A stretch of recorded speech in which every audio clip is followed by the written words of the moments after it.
কিরে বেটা এখানে কিসমারে খাড়াই রয়েছে তা ধরেন মামা। এ বেটা রক রক খাড়াই রয়েছে ইনজেকশন লও নাকি? কি বলেন মামা? কুত্তা মিজানের লাগান কথা বলেন কেন? ওরে মারতে মন চাচ্ছে, মারতে পারতেছি না। মারতে পারলে রগমগ এমনি নামাই যাইতো। আপনি ব্যাটারি গলিতে কৃষক যান। ওই গলি হচ্ছে ওখানে গেছি, তোরা আবার গাঞ্জাম টাঞ্জাম করস নাকি দেখতে গেছি। এরপর থেকে আর যাবেন না ব্যাটারি গলিতে। গ্যাঞ্জাম করলে কর্ম, যা ইচ্ছা তাই কর্ম।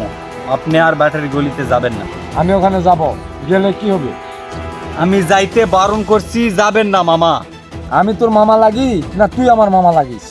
আপনি আমার মামা, আমি আপনার ভাগনা। আমি ব্যাটারি গলিতে যেতে বারণ করছি, আপনি যাবেন না। যা কইছস আমার দিকে চায়া কো। আমি আপনার দিকে চায় কমু না। আমি বলছি আপনি যাবেন না, যাবেন না। আমি যাবো ওখানে, যায় দিন রাত 24 ঘন্টা বয়া থাকবো, আড্ডা মাড্ডা দিমো, দেখি ওখানে কি হয়। উল্টা পাল্টা বুক ডাউন দিয়া বডিটারে ফুইলা করছস কি? আয় বাসায় আয়।